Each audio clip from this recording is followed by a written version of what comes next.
Good evening. Jamaica's chances of progressing to the FIFA Under-17 World Cup in India in October this year suffered a huge setback on Sunday.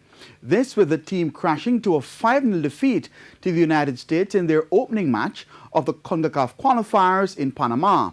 Jamaica needs to finish in the top two of the four-team group to move into the playoff stage of 6, from where the top two teams will automatically qualify to the Under-17 World Cup for a third time.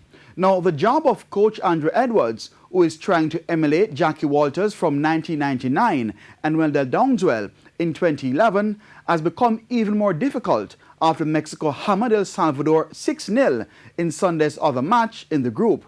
Now, going forward, the young Reggae Boys must defeat El Salvador on Wednesday and then pull off a near impossible win over Mexico, and then hope that the USA also beat Mexico or hold them to a draw in order to make progress to the next round. Based on Sunday's match, the young Reggae Boys will definitely need to concentrate for longer periods in their next two games. This having conceded 5 second-half goals against the Americans, who they seemed to have had under control for the entire first half of the match. I'm Keon Reyna. Good evening.